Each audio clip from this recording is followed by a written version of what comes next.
দেখুন, আপনারা এসব কি শুরু করেছেন? আমার লোকেরা আসলে কেন তাদের কাছে খাজানা দিয়ে দেন না? প্রতিবার শুধু আপনাদের বাড়িতে আমাকে আসতে হয়। এসব করলে তো আর গ্রামে জায়গা দিব না। দেখুন জমিদার বাবু, আমরা অনেক বৃদ্ধ হয়ে গেছি, আগের মতো কাজ করতে পারি না বলে আপনার খাজানাটা দিতে পারি না। আমার তো আর এইসব দেখে লাভ নেই। তোমরা আমার গ্রামে থাকো, আমাকে খাজানা দিতেই হবে। আর তোমরা যদি আমাকে খাজানা দিতে না পারো তাহলে আমার গ্রাম থেকে বেরিয়ে যেও। আমি চলে যাচ্ছি। আমি প্রতিবার তোমাদের বাড়িতে আসতে পারবো না। এইরকম কথা বলে তখন জমিদার মশাই সেইখান থেকে চলে যায়। জমিদার বাবু আমাদের উপর অনেক রাগ করে আছেন, ওনার খাজানাটা কোথা থেকে দেবে? গিন্নি, তা আমিও জানি না জমিদার মশাইয়ের খাজানাটা কোথা থেকে দিব, কিন্তু ওনার খাজানা নিয়ে আমার অনেক চিন্তা হয়। চিন্তা তো হবেই, তাহলে এখন তুমি কোথায় যাবা আর কোথা থেকে জমিদারের খাজানা জোগাড় করবা? কিছু কি আছে? না না গিন্নি, কোনো রকম ব্যবস্থা নেই এখন, তাহলে আমি একটু রাস্তায় যাই। এইরকম কথা বলে তখন বৃদ্ধ লোকটি রাস্তায় যাওয়ার জন্য হাঁটতে লাগলো। আর বৃদ্ধ মহিলাটি অনেক চিন্তায় ছিল জমিদারের খাজানা নিয়ে। এরপর বৃদ্ধ লোকটি জঙ্গলে গিয়ে বসে রইল।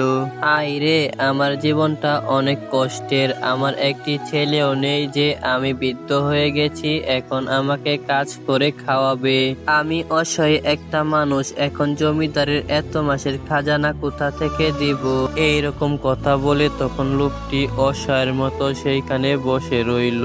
আর লোকটি বসে থাকতে থাকতে সে কান্না করতে লাগলো।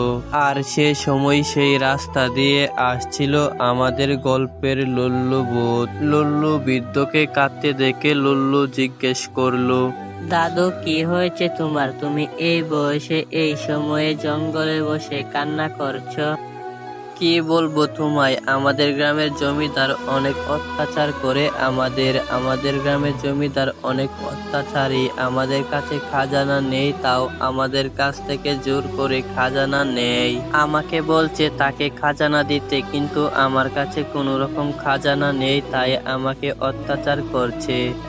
কি বলছো দাদু, তোমাকেও অত্যাচার করছে? এইসব লোকে তো আমি খুঁজছি। তুমি নিশ্চিন্তে বাড়িতে যাও, আমি ওনাকে দেখছি। তুমি কিন্তু চিন্তা করো না, আমি ওনাকে এমন হাল করব কারো কাছ থেকে খাজানা উনি আর চাইবে না। কিন্তু বাবা, তুমি তো অনেক ছোট, তুমি জমিদারকে কি করবে? আমি কিছুই বুঝলাম না।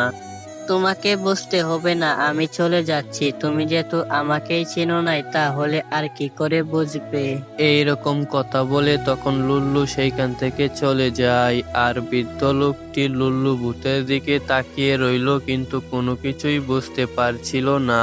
এর কিছুক্ষণ পরে সেইখান থেকে সেই বৃদ্ধ লোকটিও তার বাড়ির দিকে ফিরে যায়।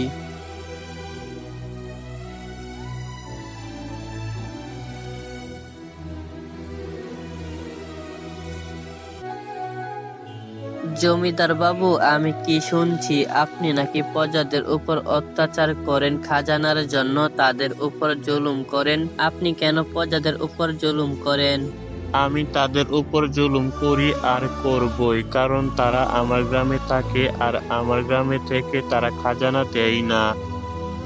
এটা কিন্তু ঠিক না। আপনার কাছে ধন সম্পদ সবই আছে, তারপরও আপনি কেন প্রজাদেরকে জুলুম করেন? হ্যাঁ, এই কালো কাউয়া, এখান থেকে ভালোই ভালোই বেরিয়ে যা। আমার ঘরে এসে আমাকেই প্রশ্ন করছিস?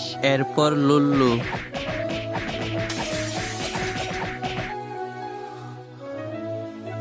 এবার শুধু আরেকবার বল, তোর প্রজাদেরকে জুলুম করবি, এরপর দেখ আমার খেলা। জমিদার মার খেয়ে বুঝতে পারলো এটি মানুষ নয়, তাই জমিদার সেখান থেকে দৌড়ে পালিয়ে যায়। কিন্তু জমিদার মশাই বুঝতে পারছিল না সে কার পাল্লায় পড়েছে। সে দৌড়ে পালিয়ে গেল, লুল্লু তার পিছু ছাড়বে না।